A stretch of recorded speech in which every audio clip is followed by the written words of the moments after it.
You have tuned into the greatest episode of the Blackout. It's so hate the host with the most black to the motherfucking fire. Y'all already seen I like motherfucking film. And we not gonna get this shit out because this shit in real time. Anyway, my special guest today is really don't need no introduction, y'all, because at the end of the day, she have been seen on my broadcast twice now. She was on my Single Ladies Part 2, Miss Ashley Anderson of Ashley's Elite Realty. Thank you, girl. How you doing, boo? I'm great. It's a pleasure to be here. Girl, look. I'm so excited. Me too. Me too. I'm talking about I don't sit up here and like I say, but it's okay. It's okay. We don't talk. We don't talk. You know what? I normally write a whole script of questions to ask, right? Okay, what my script? What your script? You know what? I feel like because we've done this already, I don't feel like we need a script. Oh, okay. I feel like we can just we can make it do what it do. I behave better when it's scripted. You do? Yeah. Well, I don't want you to behave. But I need to behave. No, you know, I mean a little bit. You know, a little bit, but you know, it still gotta be. You know, still gotta entertain people now. Yeah, we gotta talk about Ashley Elite Realty. So let's talk. So tell me that. Well, let me say this right here first. Thank you so much for coming from Athens down to Hart County. Overford. Yeah. Okay, OC representative. Okay, cool. Well, I appreciate you for coming from the OC to Hart County. So we're gonna go ahead and get into how did Ashley's Elite Realty come back?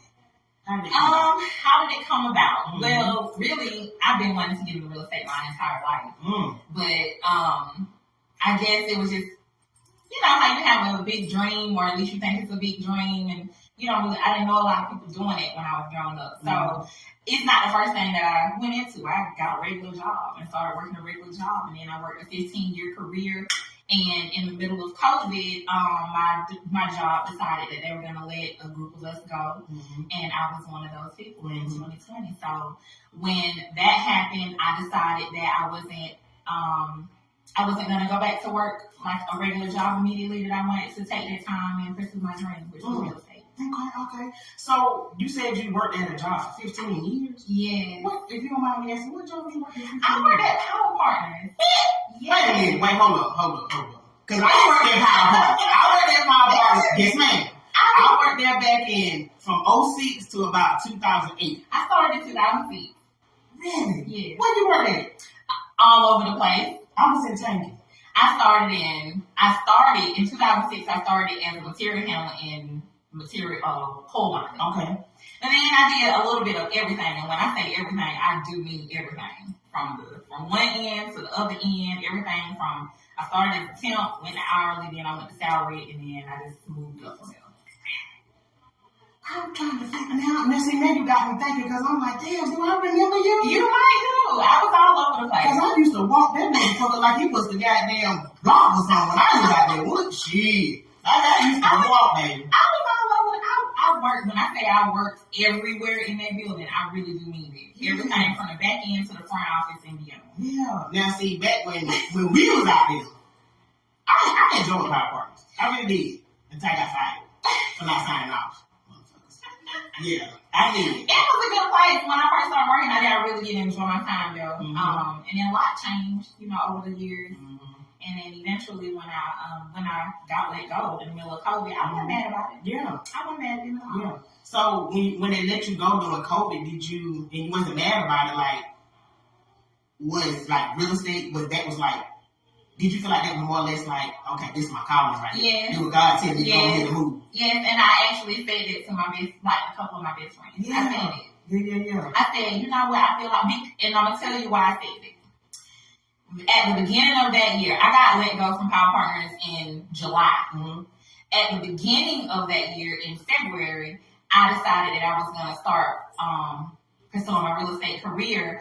I was going to start taking my classes, and that's what I did. So I started my classes in February of that year. I finished my classes in April, May of that year, and then I got let go in July. So it was almost perfect timing. God damn it. Look at that shit, though. That's what I'm talking about. So tell me right here, like, where did you, like, was it like a school, or did you go online? Did you like, actually go to class? How was it? I did mine online, but you can do it in person. It just depends on your learning style. But I did mine online, self-paced, and just went from there. Yeah. Was it hard? Like, did you have to test afterwards? Yes, you have to pass the test for the actual class, the course exam, and then you have to pass the state exam. So the course itself isn't difficult. Yeah, and the course test isn't difficult. Right. But the state exam is another story. So what made the state exam more difficult than the other two? They be asking you stuff that ain't even in class. Really? Oh, yes. They be asking you, like, it's a lot of trick questions, and they'll put different, literally trick questions. They'll just change up the wording a little bit just to throw you off. And it's very long. It's an extensive exam. They give you 4 hours to complete it. 4 hours? Yeah. So, 4 hours, what the hell you doing? I took my entire 4 hours. I would too, shit. It's very tedious. Like, you definitely have to take your time to read it. Yeah. Okay. Oh, wait, 4 hours. Good. A lot of people do not pass it their first go around. I didn't pass it my first go around. I missed it by 2 points. Your first time? So you went past it? I went back about 2 weeks later and passed it. Is there a limitation on how many times you can take it in a year? You can take it as many times as you please. You got to pay the fee every time you take it. Oh. And what's the fee looking like? For 4 hours here? Actually, I don't even remember, to be honest. It might be like $100. Okay. Maybe $110. Or something like that. It varies from state to state, but I think in Georgia it's probably it's somewhere between 100 and 110. Just what it is. Okay, awesome. Okay, so with the classes now, about how long did you have to take the classes and stuff?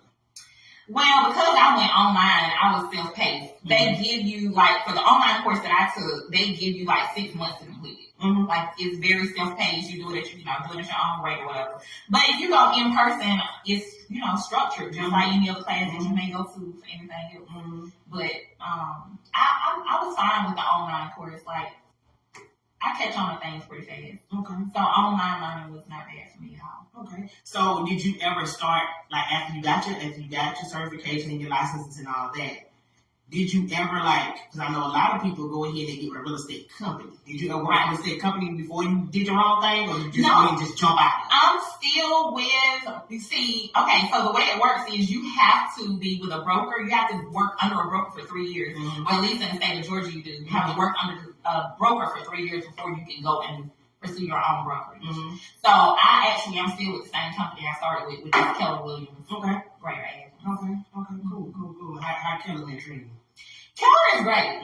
I think a lot of people in the industry, a lot of realtors know that Keller Williams is probably one of the most expensive brokerages there is. There's a lot of fees associated with real estate that a lot of people that maybe if you're looking to get into real estate as a realtor or an agent, you may not be aware of, but it's a lot of fees that go into maintaining your status as a realtor. And so Keller Williams is a little bit pricey, but they got all the programming, all the trainings, all of the access to the software, and everything is available to you. And I think it's really important as a new agent, because otherwise, if you're just jumping out there and you have no mentorship, you're just out there on your own, which is fine.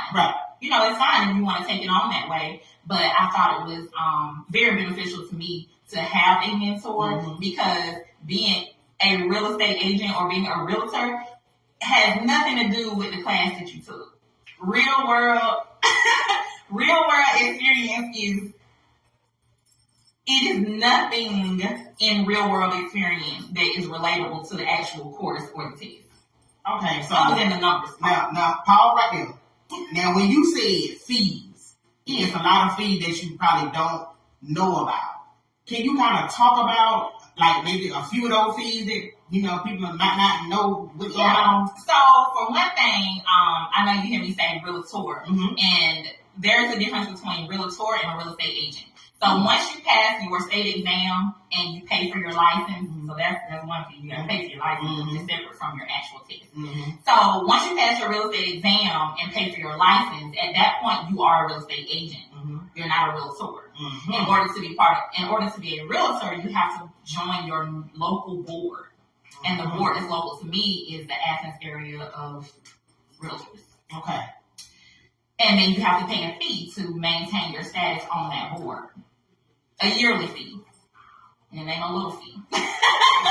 See, I didn't even know that. I'm thinking a real estate agent and a realtor is pretty much the same thing, just shortened. It's not the same. It's like the difference between being a nurse and a doctor. Wow. It's like that the difference is that great. Well, there's a lot more. Realtors have to follow a code of ethics. Mm-hmm. We have to take more training, and we have to maintain that. Okay. So we have to do it on a bi-yearly basis. Okay. So, agent, what are the responsibilities? You were an agent though, right? Well, everybody's an agent, essentially. Once you get your license, you're an agent. Got you. So, what's the difference between the real estate agent and the realtor? They don't get all the trainings. They don't get recognized on their local board. They don't have access to a lot of the like back end operations that realtors have access to. The list is kind of long. But as far as the basics, a real estate agent can do the same thing as a realtor. Mm-hmm. It's just that the realtor has more training. Right. So, like I like to compare it to doctors in nursing, because a nurse can pretty much do everything a doctor can do, but the doctor has more official training. Right. So, is it fair to say a real estate agent is kind of like a customer service representative? I wouldn't say that. I'm asking questions. I don't know. I wouldn't say that at all. Okay. I would not say that at all. A real estate agent is a qualified real estate professional. Okay. They just don't have to go through all the trainings. They don't have to keep up with the code of ethics. They don't have to. It's a lot of other stuff they don't have to do. Okay. Gotcha. That's it. Now, because I'm stuck on this real estate. I see that. I'm stuck on it. I'm like really stuck on it because I'm like, don't be stuck. Because you telling me something I didn't even know there was a difference. So I'm just saying like, and a lot of people don't. And the crazy thing is, and I mean, realtors, look, don't shoot me for this. The crazy thing is, a lot of people don't know that there is a difference, and some people who don't know use the term interchangeably, which it shouldn't be. But a realtor really just a fancy name. You can shake your shoulders. No, I'm just saying, it's just like, it might, some people think it's a little more souped up than it should be. Okay. Because see, I'm sitting here thinking, I'm finna get off of it, y'all, but I got to get this, out. I'm thinking, really? My colleagues gonna kill me. I'm sorry, y'all, if y'all ain't telling me, it's not my fault. This is my fault, because I'm eating it and I want to know. So, a real estate agent, right? Because I noticed that I was calling you. I don't know if I think I called you a real estate agent, and you was like realtor, and I was like, when? I don't remember this. I promise God. I want to say when we did Single A, and I introduced you, I might have slipped up and called you a real estate agent. You was like realtor, and I was like, I didn't even know that sounded. When you said, I didn't know it was a difference. I take the fees and I take the training. And you take that shit serious, I understand it. You know what I mean? That's not like goddamn, you know what I'm saying? You know what I mean? Well, I mean, I get it. Now, I get it. I feel you. It is one of the things. Yeah, because when money about damn right, I'm a realtor, no damn agent. You know what I'm saying? I understand that if you're right about that shit now. Okay. So, let's get on past the real estate and the realtor. All right. So, what is the process like? Okay, let me ask you before we go there. When did you sell your first home? Let's see. I became licensed in September. Mm-hmm. I think my first closed transaction might have been, it was either December or January. Mm-hmm. So it wasn't right away. Mm-hmm. It took me some time. But it might have been December or January. I don't specifically remember. Okay. I think it was January. Okay. It was after the meeting. So when you made that sale to that specific customer, did you you had to show the house? Yes. And you had to pretty much give details about the home? Yes. And that's my favorite part. Yeah.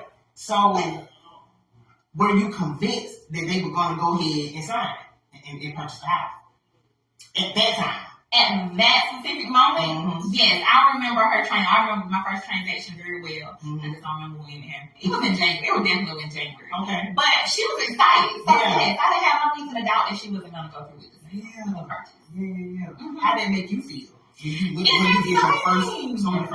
Like, it's mind blowing because it's like one of the things where it makes you feel like I can do this. Like, this is great. I can do this. Now, my first transaction was very smooth. It was extremely smooth. It was flawless. But it's not always like that. Yeah. It is not like that. So what gives you complications? Anything can give you complications. People are different. Everybody's personality is different. So working with different people is one thing. You can have a complicated client, or they can have complicated wishes and demands or dreams, or they can have a complicated budget, or they can have a complicated financial assessment. It's just anything can make it complicated. The sellers can make it complicated. Situations with the home itself can make it complicated. Their financing, their lender can make it complicated. It's a lot of things. Anything. It's very volatile. So, since you've been doing this, now about how long have you been doing this now? 2.5 years. 2.5. In these 2.5 years, right?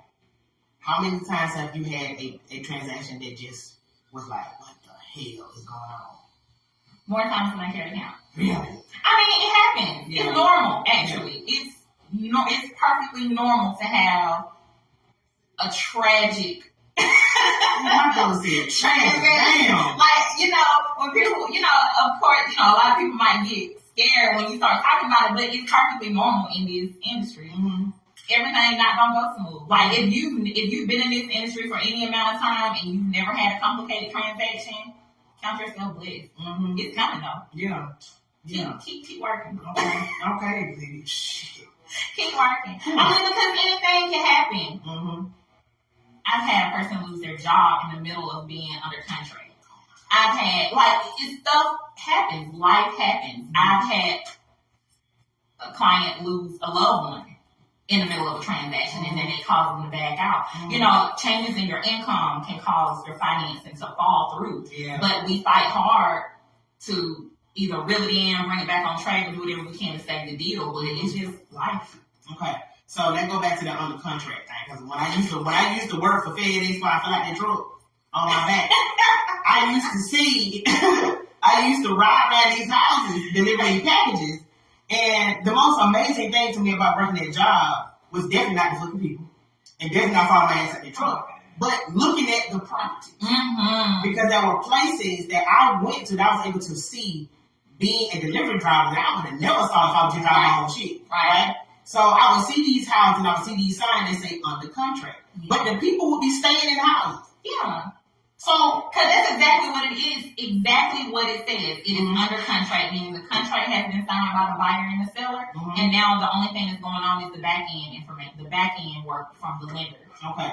So the financing or even inspection. So this is the time where in your due diligence at the beginning of being under contract, you get your inspections done and you're getting looking over everything and submitting all your documents to your lender and making sure the lender got everything, and the lender is going through the financing process, and then they pass it on to the underwriting process, and then once the underwriter clears your financial assessment, then you close on it. Now, have you ever seen an under contract home, a client and their family move in, something went wrong and they had to move out?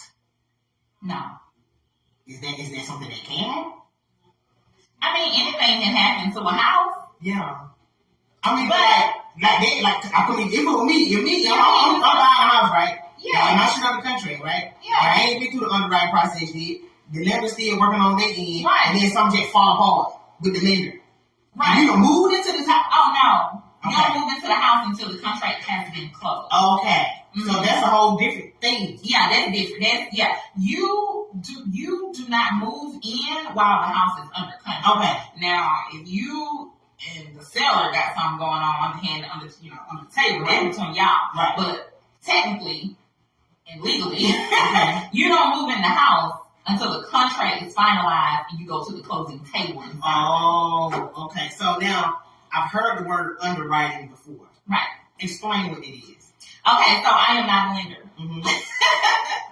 But basically, underwriting is the process where you have submitted all of your financial documentation to the lender, and their back end work is occurring. So they're checking everything that you have submitted with a fine-tooth comb: your income, your tax returns, your budget, your debt to income ratio, that's what the underwriter does.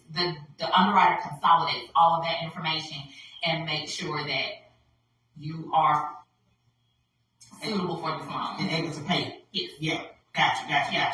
Okay, so loans.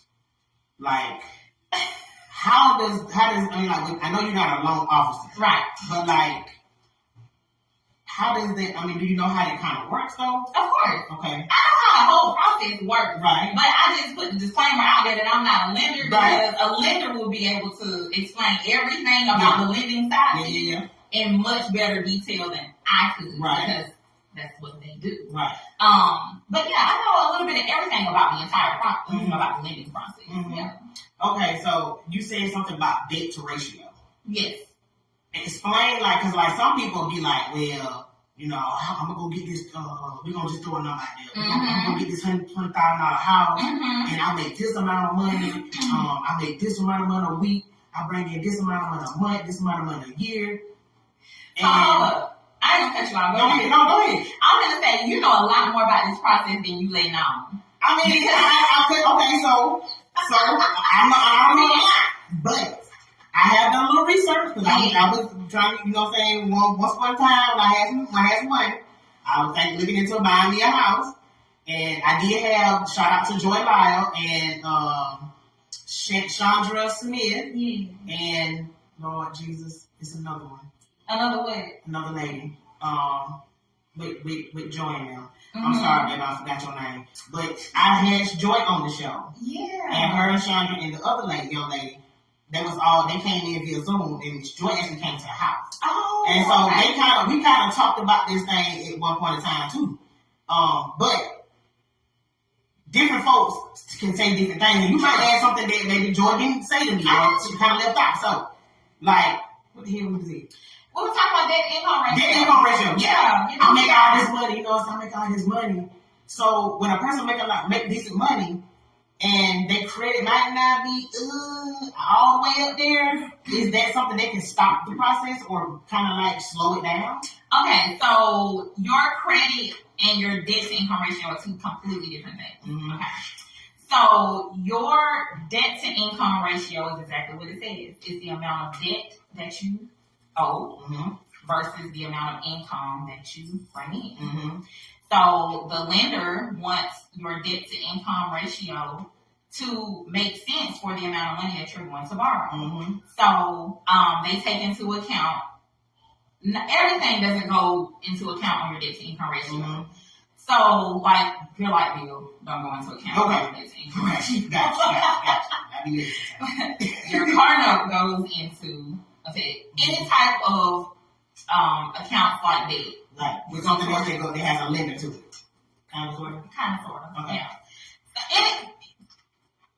Revolving accounts, credit cards, other loans, whether that's car loans or whatever, furniture loans. Like, you know, if you're going, yes, it's a loan, you owe it. It's a debt. Okay, so all of those are calculated. Okay. And your debt to income ratio needs to be a certain amount. This varies depending on the lender. Some lenders are very strict. They don't want your debt to income ratio to be over 40%. Some lenders will let you go all the way up to about 45%. You know, it just depends. It completely depends on the company. But basically, they want to make sure that you don't owe out more money than you bringing in. Not necessarily that you're bringing in, but you don't owe out more money that's going to affect your ability to pay this loan back. Gotcha. Because this loan is going to be another debt that you're going to have to pay. And they want to make sure that you can pay it comfortably on paper. Right. So that's basically what it is. Okay. I hear people like they say, oh, I make this amount of money, and I know I can get, and they get to the table, and they say, you owe too many people. Exactly. I make $30 an hour. How come I can't get it? Because you are over 50% in debt. Yes. Yep. That's exactly how it works. So just because you make a lot of money don't mean you're going to qualify for that big loan for your house. Somebody making less money than you could qualify for a bigger loan than you can, simply because they're managing their debt more responsibly. Okay. So let's go talk about debt and the credit portion of it, okay? So like with credit, right? What is a good number to be able to, for credit to have, like, okay, so what is a good credit number that you should have to get a house? Well, a minimum 620. And I know somebody will tell you 580, but I do not recommend trying to get a house with a 580 credit score. Why? Because the lower your credit score, the higher your interest rate is going to be. The higher your interest rate, the higher your mortgage payment. And that could very well price you out of the market. Like if you're going in with a very low, with a low credit score, you may not be able to afford what this mortgage is saying that this number because your interest rate is going to be higher. The lender is looking at it. So I always say 620 is the minimum. And of course, all the way up to, you can go up from there to 800. But really, I say a 700 to a 720 is probably going to get you the best interest rate. Now, how much interest do you be looking at when you buy a house at a 620 pesos? Well, interest rates are in the sixes right now, so they fluctuate though. Interest rates fluctuate every single day, and it's going to vary from person to person. From it's based on your specific financial structure, your specific loan product. So the interest rate is going to vary. Nobody's going to, there's no one set interest rate. It's going to be different tomorrow than it is today, than it is next week. But basically, like right now, a common interest rate is going to be between 6 to about 6.8. And it's historically no, that's not high. Really? Historically no. But coming out of the time period that we just came out of, where people were seeing the 2% and the 3% interest rates, they think that's high. But historically, no, it's not high. That's right on normal. It's not kind of normal. It's actually normal. Really? Yeah. Wow. So when it was down to 2 or 3, why was that? Because of the recession. No, not a recession. Shit, I don't know. What you call it when you COVID-19? Pandemic. Okay, yeah. So it was the federal government is in control of mortgage rates. Right. So it was largely in response to the COVID pandemic. When the market is very slow, the Federal Reserve will lower the interest rate to try and spice up buyer activity. That make it more, okay, now I can afford, I can buy. People want to buy now. The interest rates are really low. It's gonna make the market start booming, and that's exactly what it is.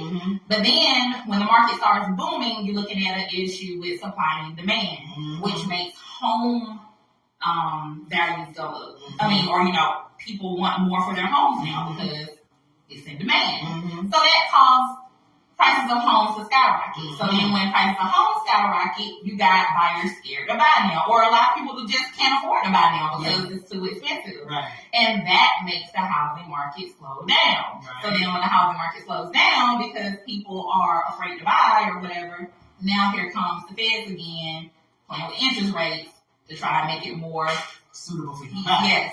So it's always, real estate is always a roller coaster. Yeah, and everything affects it. So the government be fucking with everything. Right. Food stamp, Medicaid, mortgage.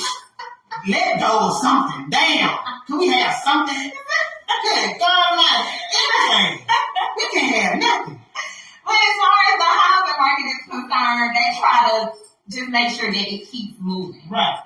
Okay. Yeah. Okay. So is there a specific time of year that it's best to purchase and not purchase?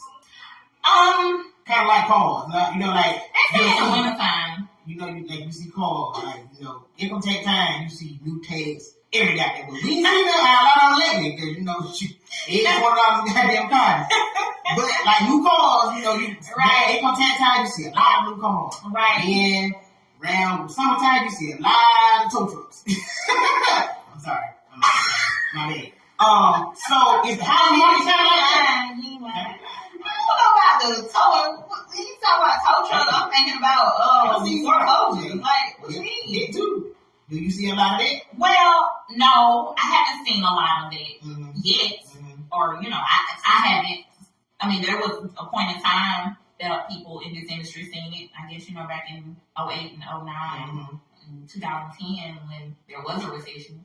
But no, I have not seen that yet. But wintertime is the best season to buy. Yeah, they say winter is the best because, people are just not out and about in the wintertime. So buyer activity typically slows down when it's cold in the colder months. But people who want to sell, they trying to sell. So they're more willing to work with a buyer, as far as, maybe helping with closing costs or, the price of the home or what they're willing to repair. So I think sellers are a lot more flexible. Y'all heard it then. Those of you that are in the market that's wanting to buy a home, winter time is the best time to be looking and the best time to be purchasing. Kind of winter time. You get some in the summertime, it's just like cars. If you buy a car in the summertime, that motherfucker gonna be hot. If you buy it in the winter time, hey, bro, my mortgage. Yeah. Gotcha. And more people there's less competition because during the winter, school is in. A lot of people don't want to uproot their families during the winter time. So there's less activity from buyers.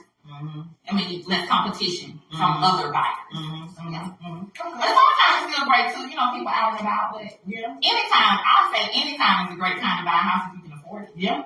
Okay, so let me ask you about this right here then. As far as okay, say I'm a customer. I'm coming to you and like, Ashley, look. So I need some help. Yo, what now? Yo, who's up? Oh. So I'm saying, and I'm like, look, Ashley, I make X amount of money. I got all my documentation. I'm inquiring about a home, but I'm coming to you because I want to, I got my credit report. I want to show you this, a few things on my credit. Are you able to kind of direct me on what I might need to get rid of or try to pay off or anything like that? Or that more or less for somebody that do credit? No, I mean, so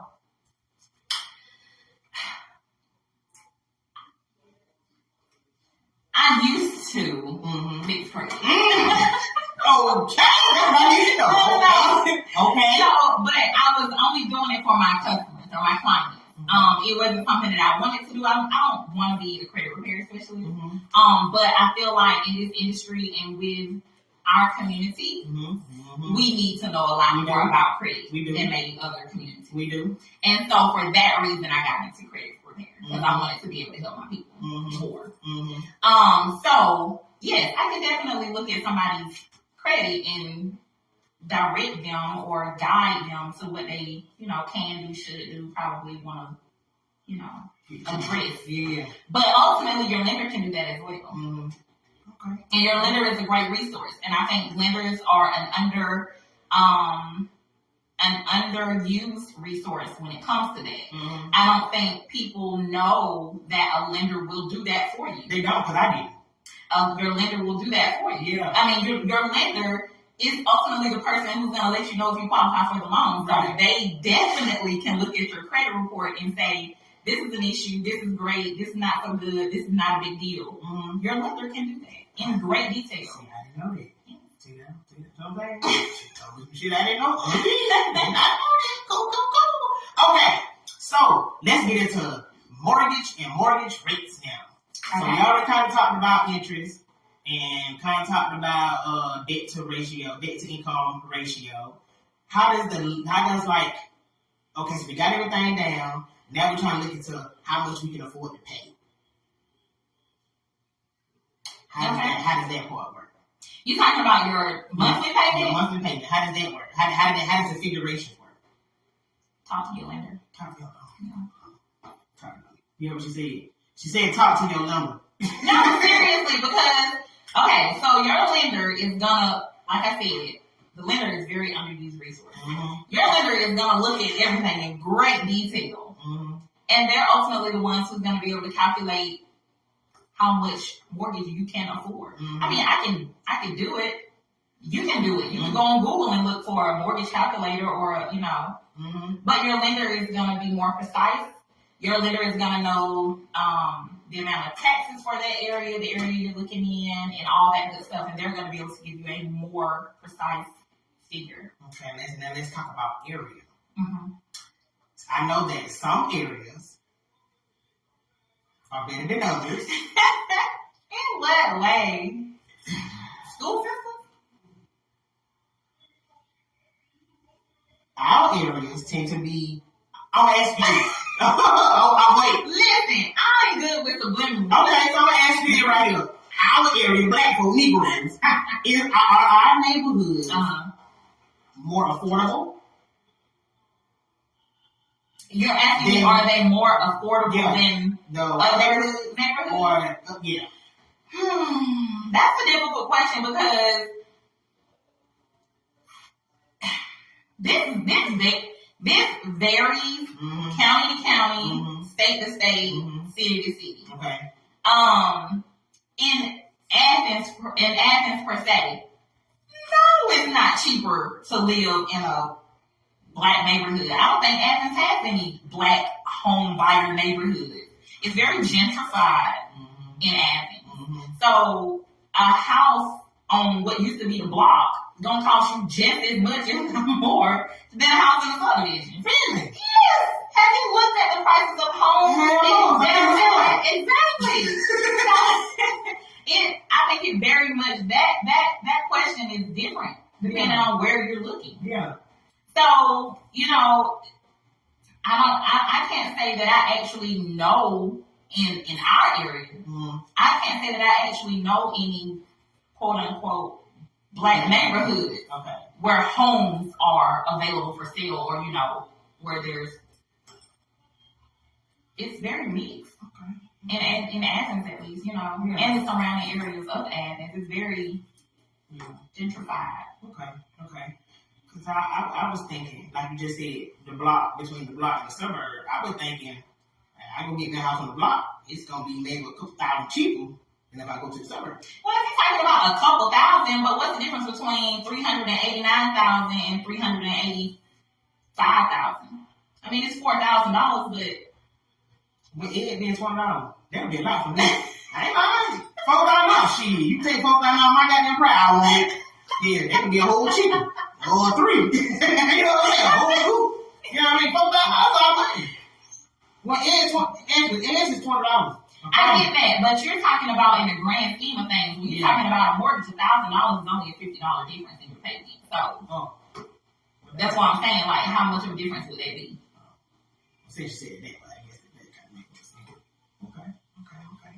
So I see a lot of things where it says 15. Wait, let me get the word right. 30-year fixed rate and 15-year fixed rates. What does that mean? That's just the term, so the length of your loan repayment plan. So 30-year fixed rate is the most popular. It's the most common loan term that people like to use. 15 fixed rate is just 15 years. Like we're gonna set this up where you have this paid off in 15 years. 30 years, we're gonna set this up where you have this paid off in 30 years. I know people have talked about, people know that the sooner you pay off a loan, the more you're going to save in interest. So the 15-year rate, like, it's a good, people think it's a great idea, right? Like, I can pay this off in 15 years, I'm going to save all this money in interest. Or you can get that 30-year loan term and still pay it off in 15 years and save more interest.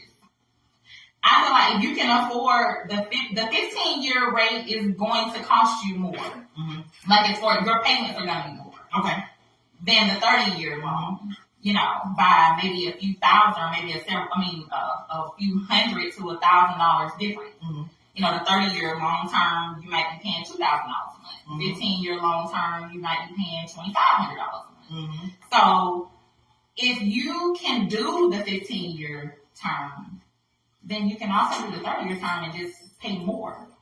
That way, and this is my professional opinion. What's your professional opinion? So that 15-year mortgage is going to come with a slightly higher interest rate because you're paying it off in a short amount of time, but the bank still won't make money. Right. Okay? Definitely. So the 30-year term is going to come with its interest rate, which is going to be slightly lower than the 15-year interest rate. It sounds good because you're thinking, well, I'm paying it off in a short amount of time, so I'm still going to save money on interest. However, the amount of money that you're going to save on that 15-year interest is still not going to be as significant as the money you could save if you take the 30-year term and just pay it off in 15 years. Mm-hmm. So just make the additional, if you can make an additional half a payment, so I'm going to say 1.5 times whatever your payment is on a 30-year term, make that every month and put the additional towards your principal. I've done the numbers a few times. Really? It's always a greater savings if you do it that way. In 30 years. Now talk about principal. What does that mean? We talked about principal in school back in the day. I don't even think they teach that shit no more. Which they should. Because that's real life. They ain't teaching these kids that about principal. I agree. But they teaching these shit about. I agree. We ain't gonna get into history. I agree. I do this shit all day. No, but you ain't wrong. Yeah, I have this conversation with my son a lot. Yeah. He's actually very passionate about it too. Mm-hmm. Like, this is the kind of stuff they need to be teaching us in school. Mm-hmm. But they didn't teach us financial literacy. Like, back down alone. They kind of gave it to my group of people when we was in school, because we had this little checkbook thing where they taught us how to balance a checkbook. We had to go to the store and purchase different things. We earned money and stuff like that. They didn't teach you about no loan? No, I didn't teach you about no loan. Okay. They didn't teach you how to balance a checkbook. Yeah, of course they gonna teach you how to spend your money. Yeah, but they taught us how to not fuck up too. Like overall negative. Yeah. Not getting $35. Okay, well, that's good. That's not it though. That's good. That's not enough. Go with. So basically, principal is the money that you actually borrow. Mm-hmm. Interest is what the bank is charging you because they're lending you the money. Interest is what the bank is charging you. Mm-hmm. Principal is the actual money for the loan. Okay. So this microphone costs $10, and I say, well, I need you to loan me $10 for this. You say, okay, I'll loan you the $10, but you got to pay me $15 back. Okay. The extra $5 is what you're charging me. Mm-hmm. The $10 is for the actual thing. Mm-hmm. So they kind of what the money they make. The interest. Right. Oh. Right. Gotcha. That's your interest. Cool. But your mortgage typically consists of your principal, your interest, and insurance. So, like, you gotta have mortgage insurance. So that's part of it. Mortgage insurance. Now talk a little bit about that. It's basically it's an insurance product, mm-hmm. and it's to protect the bank if you default on the loan. Oh, so pretty much if I get in my house, something happen, and I have to foreclose, right? So the foreclose? Yeah, if you can't, So the bank will still get their money, but I still owe it. No, it's like an insurance program. Now, once again, I'm not a lender, mm-hmm. or an underwriter. Mm-hmm. I don't work for a bank. Mm-hmm. But however it works on the back end, mm-hmm. yes, the bank is somewhat protected. Okay. Somewhat. Okay. Cool. Okay, so we know there are different types of loans. And one that I know of that I think is most, well, two that I know of that I think I know. I could be wrong, but I think I do. FHA. What does it stand for? Family housing? Family. What does it stand for, Ashley? Federal Housing Administration. That's it. FHA. I know a little bit, not a lot. FHA, and I know there's USDA, right? Yes. And what's the other one? So there's VA, which is for veterans, USDA, mm-hmm. and then FHA, mm-hmm. and conventional. Okay. So, can you talk a little bit about all four of those? Yeah, I can talk about a little bit about all of those. There will be variations with any loan product, mm-hmm. but basically, a VA loan is for veterans. Mm-hmm. Those are the only people who that is available to. Mm-hmm. With a VA loan, depending on your level or your level of disability, whatever it is, it will either pay a portion of or all of your down payment. Mm-hmm. So with a mortgage or mortgage loan, you have two main pieces, and that's going to be your the actual loan. I'm sorry, with a home purchase, mm-hmm. you're going to have the actual loan, mm-hmm. and then you're going to have your closing costs. Okay. So those are two different things that you are responsible for as the buyer. Okay. All right. So with VA loans, depending on the veteran's status, it will either pay a portion of or all of their down payment. They're still responsible for their closing costs. Okay. With USDA, it has income limits, so you have to have you can't be over a certain income threshold. Mm-hmm. It has to be in an agriculturally zoned area, mm-hmm. And that loan product will pay your down payment. You're still responsible for your closing costs. Okay. FHA is a very popular type of loan for first-time home buyers. You are responsible for your down payment and your closing costs. Mm-hmm. With an FHA loan, it's typically going to be 3% for your down payment, 3 to 3.5% for your closing costs, okay. Depending on the lender. Closing costs vary greatly. And then with a conventional loan, it's about the same. So as a first-time home buyer, if you qualify for a conventional loan, it's still going to be the 3% down, 3% closing costs, or 3.5%. And if you are not a first-time home buyer and you're getting the conventional loan, your down payment, it can be anywhere between 10% and 20%. Mm. So, but that's for people who are not first-time home buyers. Okay. So, like, for people that don't they just want to buy property to rent out or something like that. They already have their own home. And like if they sell their house and they want another house, they're no longer a first-time home buyer. But because they're selling their house, the goal is with a home, and this is what I want people to understand, buying a house is an investment. Mm-hmm. You want your house to make you money. You want the purchase of this home to make you money. Mm-hmm. You want to build equity in this home. Mm-hmm. That way, in the future, you sell this home and you make money. Mm-hmm. That should be your goal on a home transaction. Mm-hmm. So if you already own a home and you want to sell the home, the goal is that you have made money on this house, so that when you sell it, you're making a profit. Mm-hmm. So that 20% ain't that big if you've done the right thing and with the purchase of your home the first time. Mm-hmm. Now I want to go back to USDA loan, because a lot of us, like me, single parents, may decide to go that route and you're able to. And I know you said something about it has to be in an agricultural area. Right, so like in a rural area that's known for agriculture, because USDA is... Like cows and stuff? Yeah, I mean, you don't have to have cows. Oh, okay. I'm just saying, like, cows gotta be around. They ain't gotta be around, but it has to be in an area that is zoned for that. Like, you can't farm, like in the city, you can't farm in the city. Right? Gotcha. But in these areas, in the outskirts, in the rural areas, where it is zoned that you can have a farm, don't have to be a big farm, but you can have a farm. You can have goats and chickens and whatever, if that's what you want to do. Okay. If it's zoned for that, then it probably qualifies for USDA. Mm-hmm. Okay. So with that too, can you get a house built from the ground up with the USDA loan? Because I heard people. Yeah, I'm gonna get in your ass. It depends. Don't get away. Not you. I'm talking about some of these folks on the little blue app, you lying about how they got their house. Ain't that wrong with the USDA loan? Ain't that wrong with it? But don't say no lie. Ground up. Y'all disregard the noise. No. No ground up house. No. You sure? No. Okay. I just want to put that out. What happened though? Because I've heard people will be like, they got a house built from the ground up, and they say they got a USDA loan for it. Maybe they did. I just asked you this. Talk to your lender. I don't know.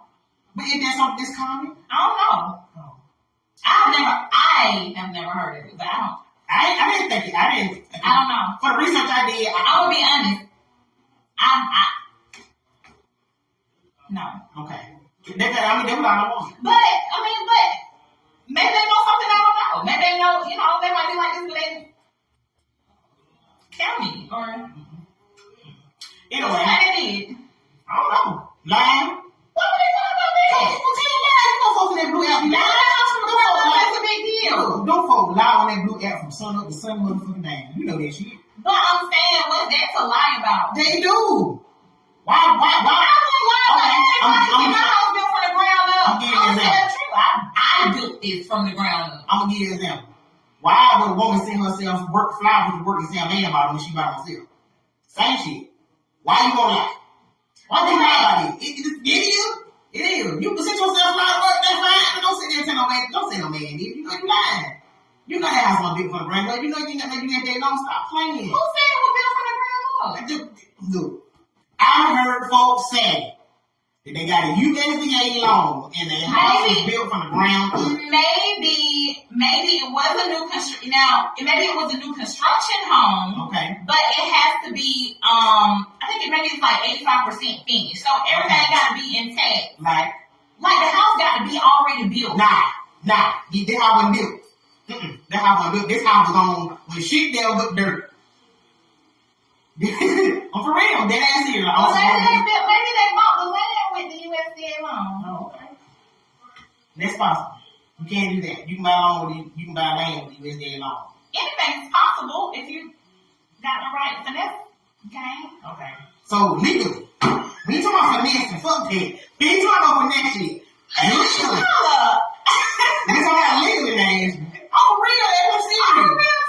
Listen, I am not a lender. Yeah, but I'm trying to get this shit straight. I just know it's a lot of motherfucking line. That's what I'm trying to figure out what the hell going on.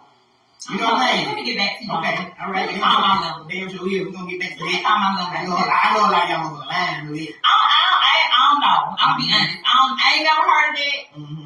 But anything is possible. Okay, cool. Anything is possible with the right, with the right people in your corner. Okay, let me ask you this. With like when you get talk about a new subdivision, right? And like them houses be stacked on top of each other. Where if I look out my kitchen woman, and you button it in your backyard, I can see you. Them type of houses, right? Why they so high? When I ain't even got enough, I can't walk past between my house and your house and not see you. Like, why they so high? It can be because of the area that it's in. I need to shift to my other butt. Yeah. It could be because of the area that the house is in. It could be because of the house itself. A lot of times I ask my clients when they, first time home buyers, they want to buy a house. Would you rather for your amenities be in your house or outside your house? Meaning, do you want more land? Do you want more house? Sometimes the house costs more because it's more house, even though it's on a small piece of land. So you can get like a deluxe version, like a deluxe home. When I say deluxe home, I'm talking about with all the bells and whistles, upgraded cabinets, flooring, all of that good stuff. Big square footage, spacious, walk-in closets and all that stuff. All your amenities are in your house, but you might not have as much land. You're paying for what's in the house. Now, if you would rather have more space outside, and you want more amenities on the outside of the house, then you might not get all of that inside your house if that's not in your budget. But you got land, Do it else. Pick it up. Okay. See, I didn't know. So that's why I didn't know. Right. And then it definitely depends on the area that you're in. So a lot of if you have a lot of new construction is going on right now all over the United States. Definitely all over Athens. Right, and all over Athens. So but Athens is only so big. Right. And so, you have these developers that buy this plot of land and they want to subdivide it, put houses in it. They want the most bang for their buck. They're gonna put as many houses in this subdivision as they can. So they can make more money. And more units, more money. And people want that, obviously, because people buy it. They do. So they know they can put 30 houses, right here. Yeah, and people are going to buy it. Yeah. Can it be no longer? I ain't gonna lie. I ain't never been inside though, but like I said, now you deliver for FedEx. Nice in Covington. Nice subdivision. Beautiful subdivision. But those houses are just so close to them. Yeah. And a lot of people don't care. People don't. It's lots of people who don't want to spend their time outside. So they don't care about having a yard. Yeah.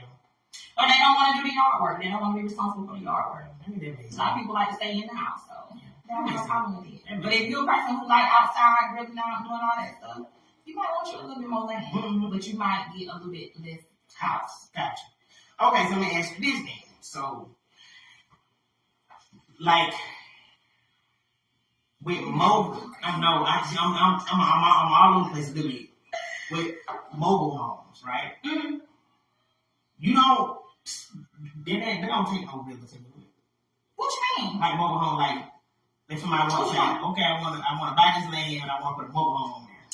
So these mobile home packages, like these companies, mobile home companies, they do their own thing. So you can do like the package deal. Find your land and then they finance it through their own company. So no, that does not require a real estate. Okay, cool. They have it too. Yeah. Them trailers is high as hell. Like they are. They about the price of a house built. Yeah. Yeah. They are really I said they're making them so much nicer now. Yeah. They're making them like and I guess the quality is a lot better too. It so and right now building products building products regardless of what you're building is a little bit pricey. Mm-hmm. But yeah, so mobile homes ain't cheap like you once thought they would. Mm-hmm. You can get now they even putting new homes on, and selling them like that. I've seen that. It's on listed right now. Mm-hmm. So do you have a hand in those? No. No. What you mean do I have a hand? So the ones that are kind of built, they're mobile homes, they look like houses. They're still. If my client is open to that, yeah, we go off of that. Okay, so check this out. Right. Are those interest rates and principals and all that stuff, are they cheaper? No. Oh. No. It's probably going to be more expensive. Because once upon a time, mobile homes depreciated in value. Built in place homes appreciate in value. Mm-hmm. Now it's kind of in a tricky place, mm-hmm. and it completely depends on the lender. Mm-hmm. But no, it's not going to be less expensive. Mm-hmm. Like as far as your rates, mm-hmm. No. Oh, wow. No. Because you can pick it up. But you can't. Oh. But you can't. Really? So it's different now. If you go through like the mobile home companies and do the package deal, then you can do that as long as the title isn't retired. So with a mobile home, in order to sell it as real property, mm-hmm. the title has to be retired. What do you mean? It's a process that it has to go through within the county that it's in. Okay. Saying that if you want it to be treated like a home, like a house, mm-hmm. you have to retire the title with the county, saying that this will not be moved. You can't move it. It's a fixed structure. Got you. Okay. Yeah. But now, if you do like the land package deal and it's yours, you didn't actually purchase it with a lender. You purchased it. It's still a lender, but it's with the actual mobile home company. Mm-hmm. Then yeah, you can. I guess depending on the stipulations in your county, you can move it. It's not, you haven't retired the title, so it's movable. See? Didn't know that. Did not know that. But once the title has been retired, it's no longer movable. Oh. See? Didn't even know that about retired title. I didn't know houses have titles. Well, houses, the mobile home is mobile. So yeah. Like a car. Yeah. That shit makes sense. Yeah. That makes sense. Yeah. Okay. Damn. You teach me a lot of stuff. Well, that's good. Yeah. I did not know that. All homes necessarily, kind of have a title because, you have your title search and all that stuff. Mm-hmm. But mobile home is a different type because it's movable. So it's like you said, like a car. Okay. So with land, that's not the land. Like I say if a person wants to buy a home, they want to have it built from the ground up. And they want to have a specific place, like a specific piece of land. They want to build it right there. Do they have to purchase the land first and then talk to them about building a house there? No, you can do it it'll be, essentially the loan types will be different mm-hmm. because you're doing two different things. Mm-hmm. To build an actual home requires, the bank don't just give you the check and say, here, go build a house. Right. The bank distributes out the money in increments depending on the length of time it's going to take to build a house and what all needs to go into it. Mm-hmm. So the bank will work closely with the builder mm-hmm. and they will organize the payments that way. Now, as far as the land is concerned, it's the loan type will, the loan type will transfer. Mm-hmm. So if you're looking for this piece of land that you want to put this house on, and then you get the clearance from the bank, the bank, you do everything you need to do to get approved for the loan. Mm-hmm. Then that's one thing. Mm-hmm. But then when the actual building begins, when the developing of the land begins, that's a separate thing. But ultimately, those loans can become, I'm going to use the term combined, mm-hmm. so because I can't come up with a term on the spot. Right. But Either way, the bank is going to give you the loan. Once they've approved you for the loan, the bank will give you the loan to get the land and to build a house. Yes. But it's different loan types throughout the process. So buying the land is one loan type. Starting the building of the property is a different loan type. Once the property is complete, then it transitions into a different loan type, which then becomes your mortgage. That's a lot. That's a lot. It sound like a lot. I mean, it's a lot. It's a lot on the back end. Yeah, but not for you. Right. Okay. Because you still essentially just have to qualify for the loans. Gotcha. That's not a fucking headache. I mean, it's no more of a headache for the buyer than it is buying a house that's already there. I mean, it could be, depending on how involved you are with the building process. Are you building it custom? You know, or are you just buying, you know, an already, what do you call it, like a layout? What do you call it? Blueprint. Okay, already right. You're buying something that's already ready to go. Already ready to go. They just gotta do it. Or are you building it custom? Okay. The level of headache is completely dependent on what you choose, how involved you are with your process. Mm-hmm. So basically, you get the hell out of the way. No, you want to be involved with the building of your home. If you're building it custom, that means you want it specifically to how you want it. But that gonna be more money though, right? It can be, yes. Yeah. It can be. Okay. It just depends on how big it is. Where are you building it at? You know, what are you putting into it? Are you doing high end or are you doing basic? Everything is variable. There is no set in stone amount for anything. Everything is variable. You're talking about building a house. Everything is variable. How involved do you want to be? Yeah. You know, or do you want to put it in somebody else's hands and say, build it? This is what I like, build it. I mean, it just depends on how involved you want to be with the process. Mm-hmm. When you're talking about building custom. Hmm. Have you had the pleasure of doing any custom? No. Do you want to? Yes. Will it be more difficult for you to appease the person to what they might want? Well, like we said in the very beginning, people are different. Yeah. So it completely depends on that person's personality type. Okay. Cool. You get some people who are very involved with every little detail. Mm-hmm. You get some people who just want you to stick to a certain outline. Mm-hmm. You have some people who just be like, I want to do something. It just depends. It completely depends on the person and how involved they want to be. Everybody is different. Every personality is different. I tend to mesh well with people who are about the bottom line and not so much about the details. Mm-hmm. About the bottom line as far as what? Price. This is what I want. This is how much I'm, paying. This is how much I'm paying. This is what I want. The lender already, we already went through all of that. And let's do it. Get done. So let's go back to the closing costs now. Yeah. Closing costs. So I've heard a lot of people, and shout out to Takara Mitchell, because me and Takara Mitchell work up here back at Perimeter together, and she's a wonderful young lady. She purchased a house, and she actually told me, her and Ariana Pink, that's her name on Instagram, but her name is Michaela. Jesus. Y'all know what I'm talking about. Anyway, those two young ladies, very, very young girls in their early 20s, purchasing their homes. Mm-hmm. I think Michaela actually sold hers because she's trying to she's doing some things with social media. Okay. But Takara actually bought one home, and I guess she wanted to just, I don't know, she was trying to trying to find out how much she could get for, because she ended up selling it. Mm-hmm. And got something that she actually wanted on it. Okay. So like, is it, they talked a lot about equity. Right.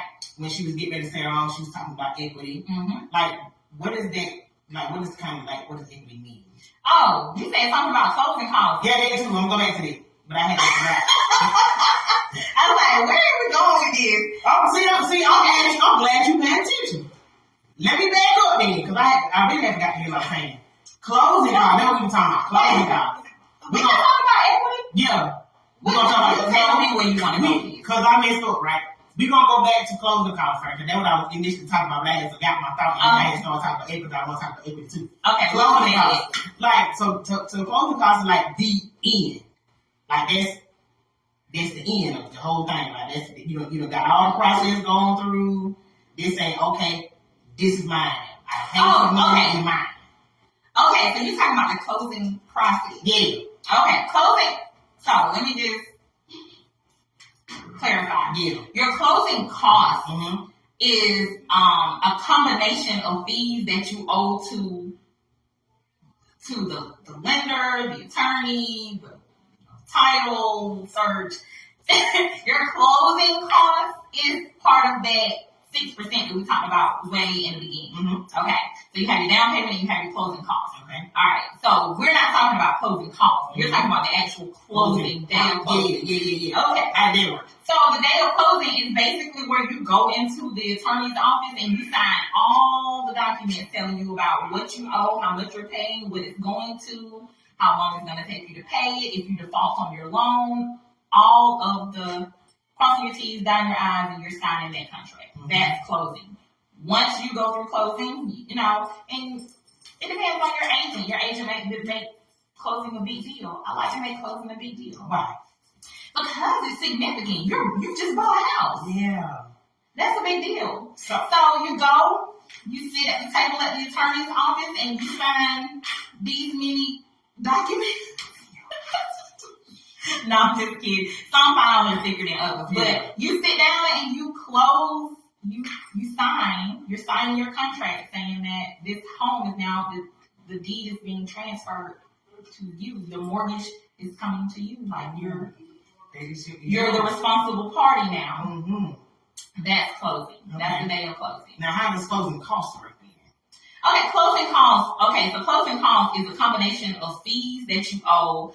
It is going to be the fee that you owe for the lender writing the loan. It's going to be the fee that you owe the attorney, the fee that you owe for your title search. It's going to be a combination of all those fees, your appraisal, and any other miscellaneous fee that is associated with the purchase and sale of this house. That's your closing costs. That come before the sign or after the sign?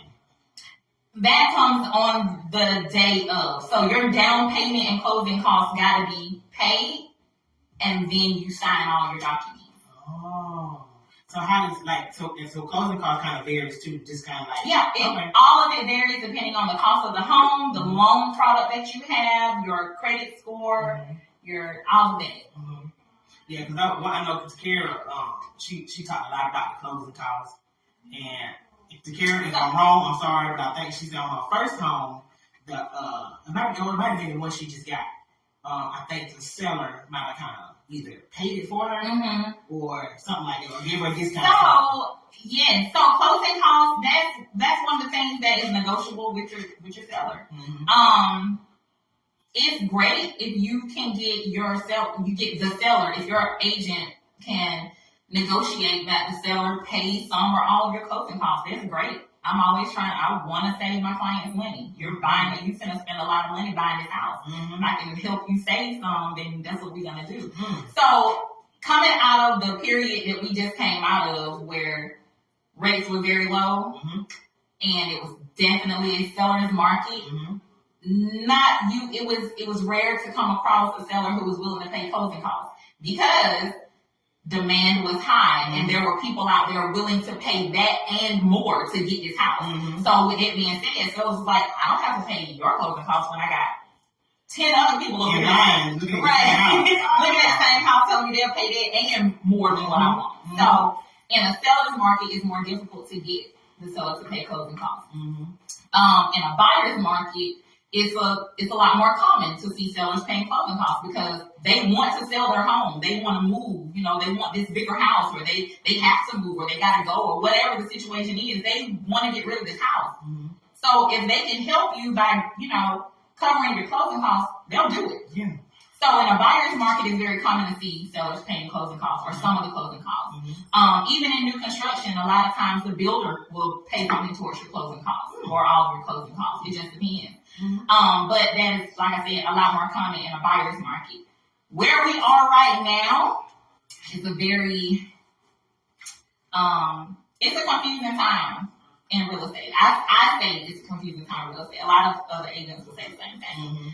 we're in a weird place where it's not as strict of a seller's market, but it's not necessarily a buyer's market either. We're in a weird place where you just got to get an agent who knows what they're doing and hope they can negotiate the best outcome for you. So closing costs are a big deal.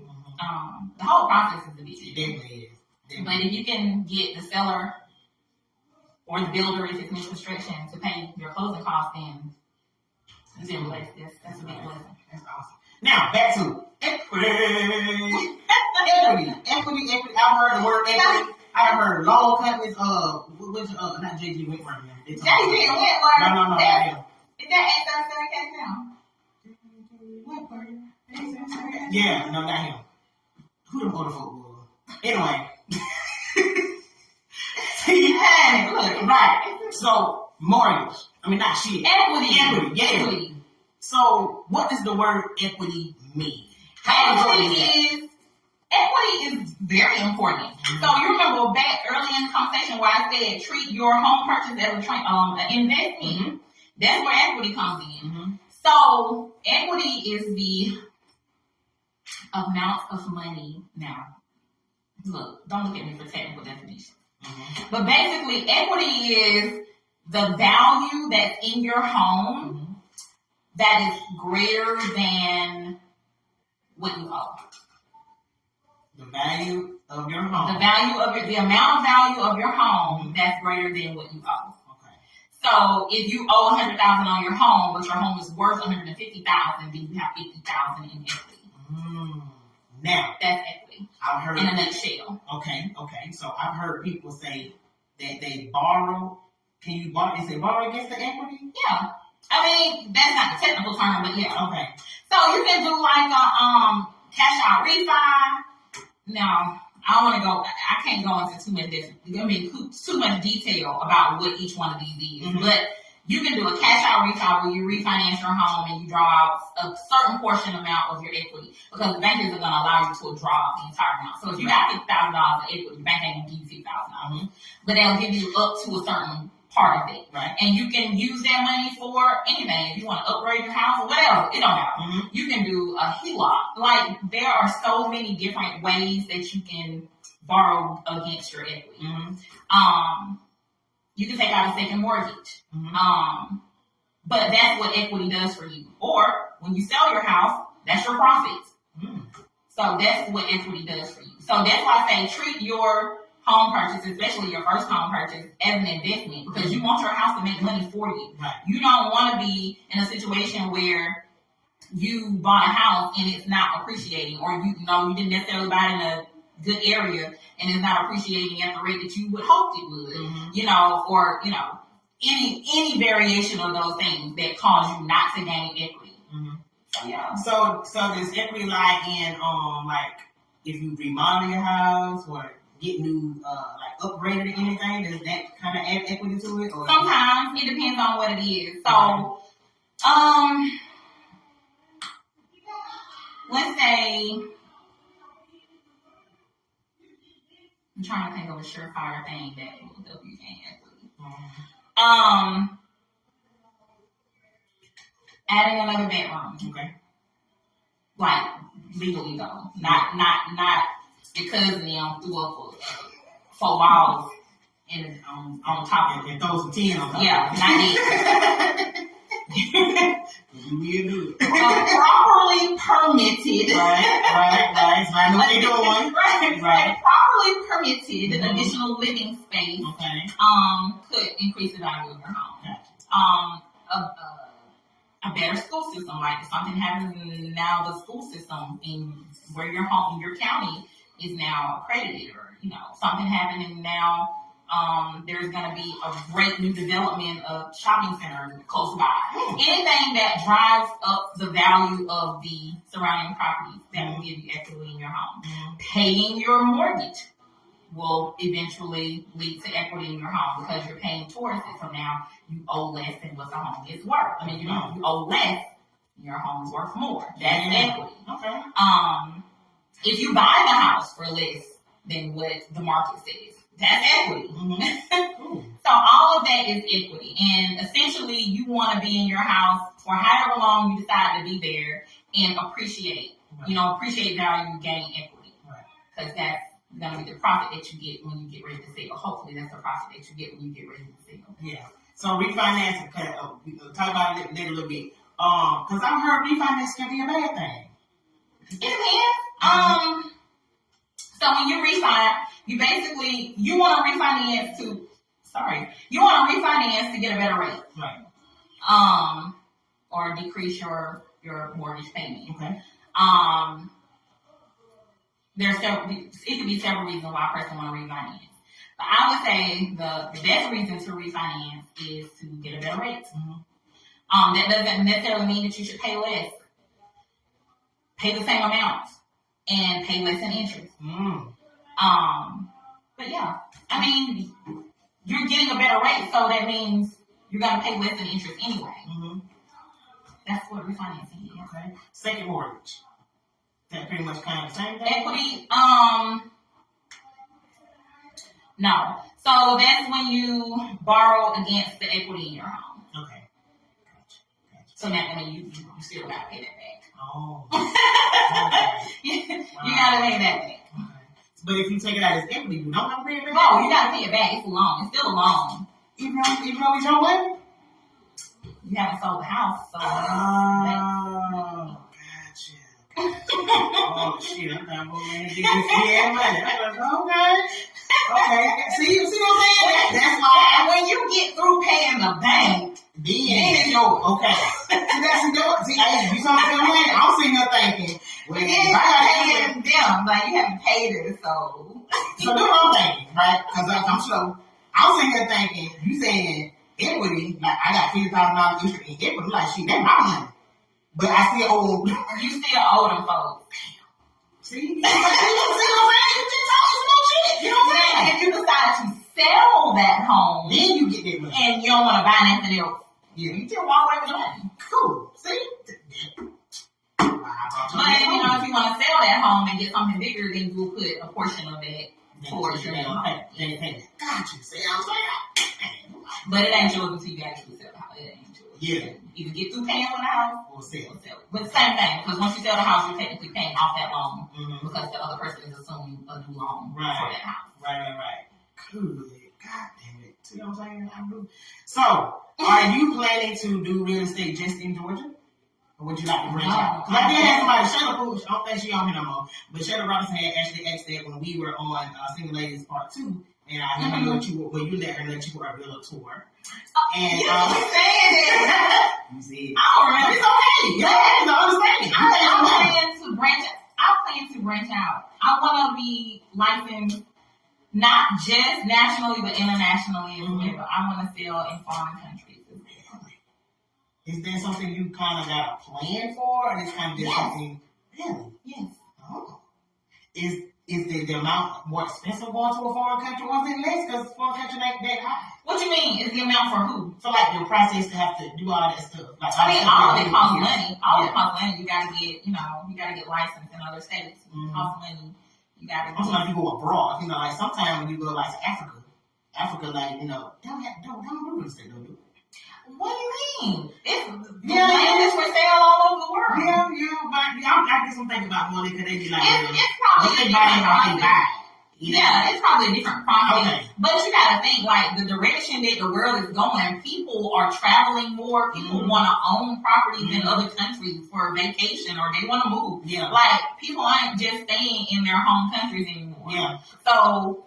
And people are leveling up as far as their finances. You got more of us owning businesses and just really doing big things. And we want to travel. We're getting out of the country. We're doing other things. They want to buy properties in other places too. Even if they just buy them and rent them out. Like, think about it. Tourist destinations. There's still property there to be bought. Yep. Some of us might want to buy something over there and rent it out. Yep. Airbnb it or whatever. Yep. So I'm going to need you to go get your license over in either Nigeria or Ghana. Because I'm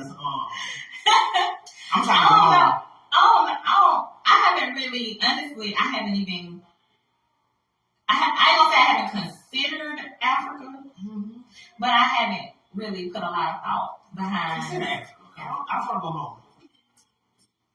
I think they'll take me over there. You think? I mean, I don't know. They might send you dead. Damn. Oh no. Let's go. You must go. You must go. You go back to the United States where you can be who you are. Damn. I'm trying to say you bad. I'm trying to get me one of them Nigerian men. They might, ooh, he definitely wants to be bad. You think so? I can't do nothing with this guy. She is talk too much. She does not know how to be submissive. She talk. Never be frank, always laughing, always kissing. All the time. I still will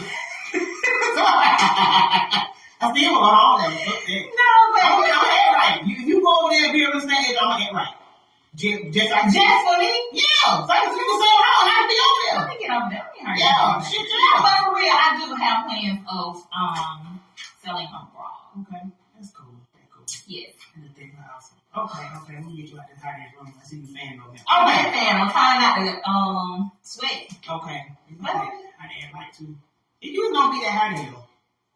It don't? Maybe it's me. I mean, it's hot here. Oh. It's warm. It don't stop long to be that warm in here. It's okay. Come on, talk about some real face stuff. Okay, so I'm about to run out of questions. So yeah. I mean, because I pretty much touched on everything though. Everything I want to know, I pretty much asked. But okay. I'm gonna revisit that USDA question about building from the ground up. Honestly, I never heard of it. That doesn't mean it's not possible. It's just something that I haven't encountered. Okay, so I'm sorry, cut you out. No, the Habitat for Humanity thing. Do y'all work closely with them? That is something I do. Okay, gotcha. Yeah, we have no dealings with that. So. Okay. I think that's like you have to contribute your own sweat, and they literally call it sweat. Like you have to contribute so many hours of your own sweat into it. But yeah, that's something I would do that. I would make it easier for me. What wait that? You know, they used to they had one. Now I've been asked for 10 years. Oh. And I've been on the asked probably almost 3 now. And they used to have a wait list. Can you feel my skirt? Oh no, okay. Yeah, I got you. You good. Ain't nobody see that cat. Yeah, they used to have a wait list back in the day. But I don't know if they still have it. Now, I don't even know if they still do it. I don't even hear nothing about it. So honestly, I have no idea. But shoot, come here. Exactly. Cool. Awesomeness, man. Awesomeness. You ain't got anything else you want to say? You ready to close this thing out and try this hot ass room? No, I mean, I think we pretty much touched on everything though, as far as the process of purchasing a home. The only other tidbit that I would offer to buyers is, and I like to throw this out here, especially to self-employed people. When you are filing your taxes, y'all listen up. When you are filing your taxes, be very, very careful about the amount of write-offs that you make. The more stuff that you write off, the lower your net income will be. The lower your net income, the less loan you're going to qualify for. And I've ran into that with several of my self-employed clients. So just be careful. So when they're telling you, write it off, you kind of stop. If you are planning to purchase a house, don't do all that right now. You want your income to show. Yeah. Gotcha. Y'all heard that? I know it's very, it's tempting to do that because one want to pay all that money back to the aunt. I'm saying. But if you're trying to buy a house, that's one you're gonna have to take. Okay. So just be very careful when you're doing your taxes. So I run into that often. Really? So I felt like there was a point I needed to make. So is there something that you just said stop doing shit? Yeah. I mean until you buy your house. And then write off everything to the negative if you want to after that. If it's part of your business. That's a whole other process though. Yeah. No, I mean it's taxes. I am not a tax professional. She's not a tax professional. Okay. I am not a tax professional, but once again, this is where your lender will be a very, very, very valuable resource. Okay. Your lender can tell you if this is the amount of house you want to qualify for, this is the amount of income you need to show. Okay. Cool. They can't charge for it. As income? Yeah. It depends on how old the child is. So like if your child is 17, no. Oh. But if they're younger, then yeah, because that's an ongoing amount that you're going to continue to receive. Cool. Awesome. I don't know who that is that done stuck it out with us.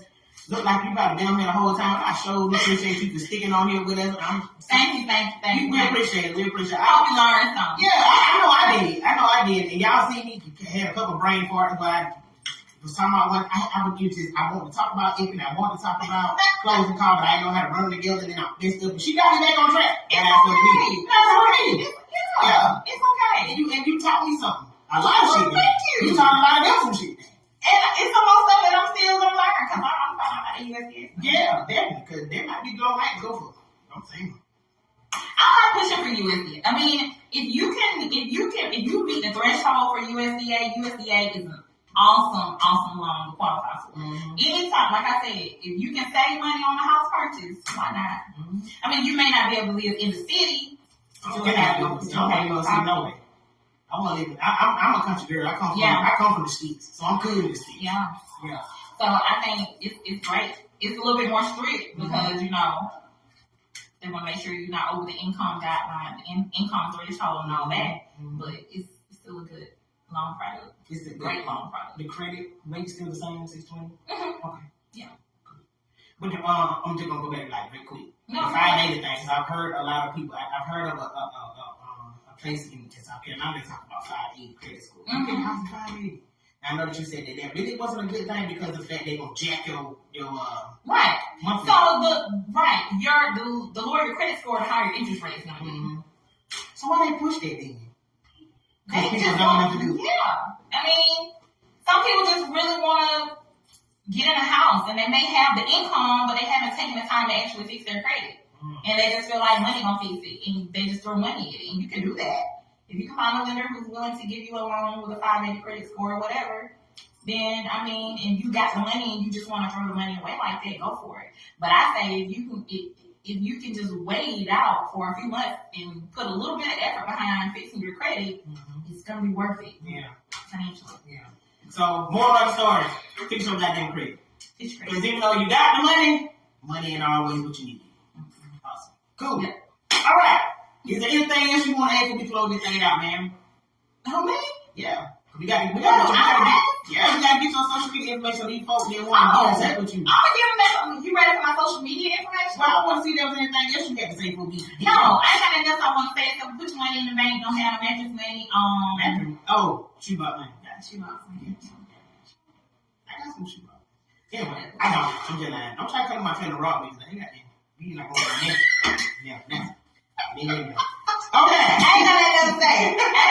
I hope this has been very informative. Yeah. But that's it. I ain't got nothing to say. You got nothing to say. Well, cool. All right, then. So give these folks your social media information, man. How they can get in contact with you about when they got. I know you said you don't fix credit, but you can put it out there now that you know how. So I'm gonna be calling. I don't fix credit. I'm gonna be calling. I just know a little bit about it. I can say you have to fix your own. I do have, you know what, we'll touch on that another day. You can reach me, listen, my social media, my platform of choice is Facebook. Mm-hmm. I do have Instagram. I'm rarely on Instagram, but I do have my social media, my business account where I do post to Instagram. I'm just not active there. Mm-hmm. But if you want to follow me on Instagram, you can follow me at Ashley Elite Sales. Okay. I had to think about it. You can follow me on Instagram at Ashley Elite Sales. Mm-hmm. But once again, my platform of choice is Facebook, so you can follow me on Facebook at Ash Sales Athens, but it will still pull up under Ashley Elite Sales. Mm-hmm. So that's it. So can they only say they inbox you, or they got questions or anything? Inbox. All my information is there. So you can inbox me. My phone number is on there. You can text me. You can call me. You can email me. You can go visit my website, which is AshleyEliteRealty.com. You can meet me there. You can leave me a message on my website. You can contact me via phone, email, text, messenger, Instagram, DMs, whatever. And you ain't talking no bid. about no housing. And you, especially if you know you ain't hitting on shit, don't come calling that phone asking her, you know, what she doing on her goddamn time. Listen, You know how. they might be in the future. I said if y'all know you ain't hitting on shit, don't call that lady phone ask her what she doing on her time. You talking about her house. Oh, no. Don't be asking me what I'm doing my time. No. I'm working. Yeah. What y'all ask me? I'm always working. Yeah. You ask me what I'm doing, I'm working. Right. Exactly what we talking about. Yeah. We don't go into all that shit. Anyway, well, man, y'all already know what it is, man. We look, y'all seem like the fans at the beginning of the damn video. If you did not see that shit, you probably should go back and look at it.